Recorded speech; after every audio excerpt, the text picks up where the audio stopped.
The Chicago Bears, a franchise built on history, tradition, and legendary players. But since the 1980s, it's been a wild ride. Some tough years, some thrilling ones, but always a team worth watching. Well, this one is won by Peanut Tillman. Picks it off and goes all the way for the touchdown. Bears lead 7. Today, we're counting down the 5 greatest Bears seasons since 1990. Whether you're a diehard fan or just curious, this is why the Bears keep us coming back year after year. He breaks free 30 yards later down the field. Look at that jump. Bears now down just 21-17. He's got the ball, but Tim Jennings, this is what the Bears secondary does, strips the ball, recovers the fumble. Bears take over at their 19. Number 5, the 2013 Chicago Bears. Now, I know what you're thinking. An 8-8 season, how is that a top 5 season? But hear me out. This was one of the most fun, electrifying Bears offenses we've ever seen. The Mark Trestman era may not have lasted long, but for one season, it felt like we had something special. Jay Cutler and Josh McCown combined for 32 touchdown passes. Mike Bell in the game. He comes in motion. Now the backfield is empty. 5-step drop for Cutler. Pretty good protection. Pass is going to be caught. Alexander's to the end zone. And Jay Cutler with his first touchdown pass as a pro. Brandon Marshall and Alshon Jeffrey were one of the best receiver duos in the league, each going over 1,000 yards. And let's not forget Matt Forte, who was a dual-threat monster, racking up nearly 2,000 yards from scrimmage. This team could score on anybody. The problem, they couldn't stop anybody. The defense, once a proud Bears staple, completely collapsed. They allowed over 6,000 total yards and finished 30th in total defense. The most painful part, the Week 17 game against Green Bay. Win, and they were in the playoffs. It came down to one play. 4th and 8. Aaron Rodgers to Randall Cobb, and just like that, the season was over. But still, for 1 year, Bears fans got to experience what it was like to have a high-flying offense, and that alone puts 2013 on this list. This season also marked a major turning point for the Bears franchise. It showed that the old defense-first identity was slipping away, replaced by a new pass-harry philosophy. For better or worse, this team foreshadowed future struggles, where the offense improved, but the defense suffered. It also marked the beginning of the end for Lovie Smith's defensive core. Charles Tillman, Lance Briggs, and Julius Peppers were aging, and this season exposed the cracks. If only the defense had been competent, who knows how far this offense could have taken them. Number 4, the 2010 Chicago Bears. The Bears and Vikings in the NFC North, and everyone wanted to know if last week's victory for the Vikings was a fluke against Arizona, or is this team back?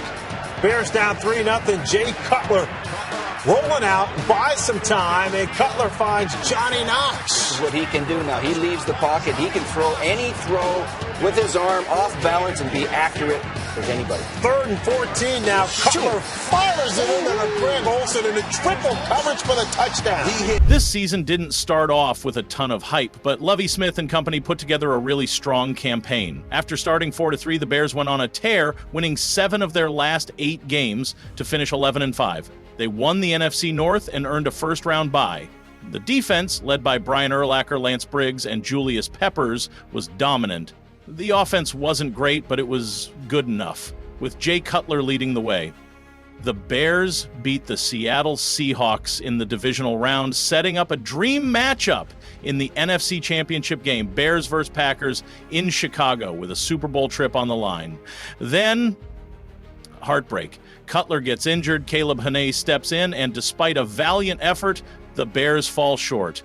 Losing to the Packers made it sting even more. But make no mistake, this was a great Bears team, and if things had gone a little differently, we might be talking about a Super Bowl run. One thing often overlooked is how much the offensive line struggled that year. Cutler was sacked a league-high 52 times. Yet, the Bears kept finding ways to win. It was a gritty, tough team. Exactly what you expect from Chicago football. The lasting memory of this season is bittersweet.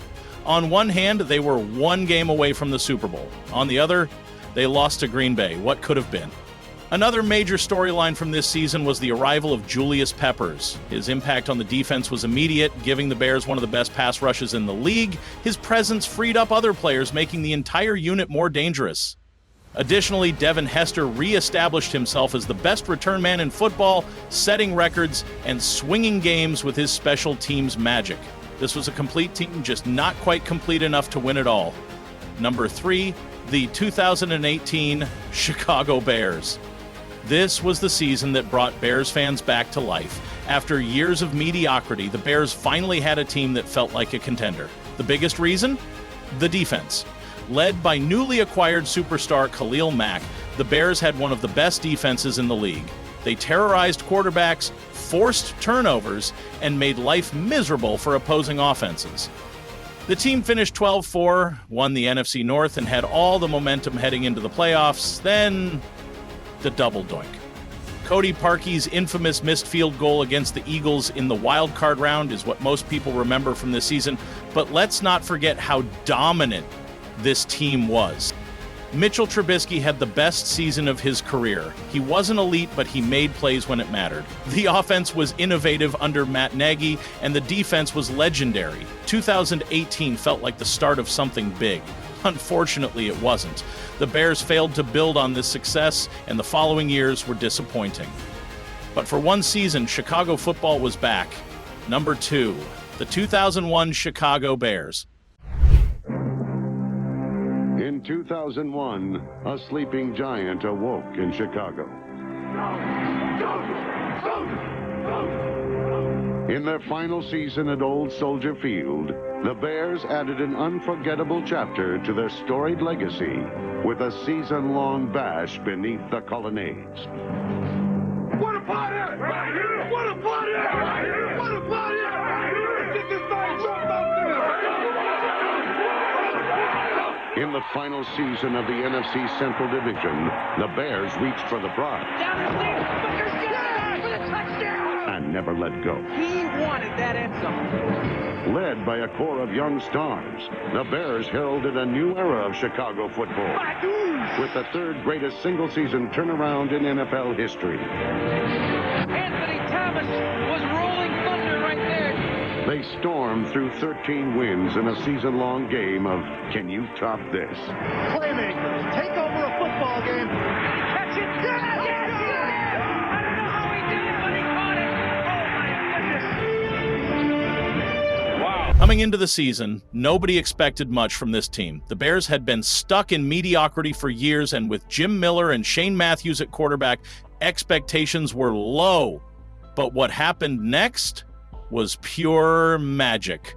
The Bears started the season with a loss to the defending Super Bowl champion Ravens, but then they went on a tear, winning 13 of their next 15 games. The most iconic moments of the season: the back-to-back overtime wins against the 49ers and Browns, both won on game-winning pick sixes by Mike Brown.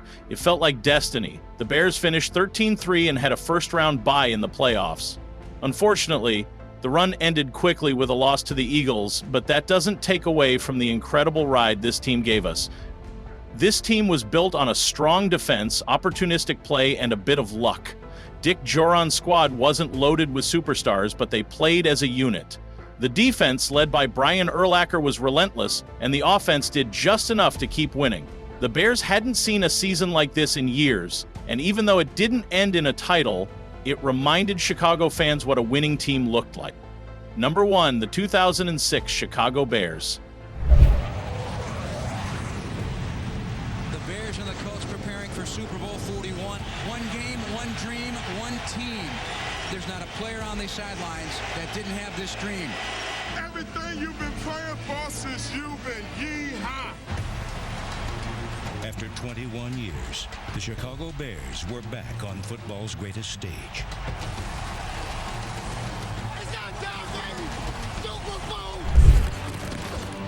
In a drenching downpour, the Bears unleashed a storm of big plays. The 2006 Bears had everything a team needed to contend for a championship. A dominant defense, explosive special teams, and an offense that, when it clicked, could put up points in a hurry. The defense, led by Brian Urlacher, Lance Briggs, and Charles Tillman, was one of the best in the league, ranking 3rd in yards allowed and 1st in takeaways. Devin Hester was a game-changer, returning kicks and punts for touchdowns with an ease never seen before. The season started with a bang as the Bears stormed to a 7-0 record, including a 42-27 dismantling of the St. Louis Rams, where Hester returned 2 kicks for touchdowns. They finished 13-3, securing the NFC's top seed. The playoffs saw them crush the Seahawks and dominate the Saints in the NFC Championship, sending them to Super Bowl 41. The Super Bowl started with Hester's iconic kickoff return for a touchdown, but turnovers and sloppy play let the Colts take control. The Bears ultimately fell 29-17, but this season remains the franchise's best in the modern era. It showed what a true championship-caliber Bears team looked like, and it left fans dreaming of another shot at the Lombardi Trophy. What do you think? Did we miss a season? Let us know in the comments, and as always, bear down!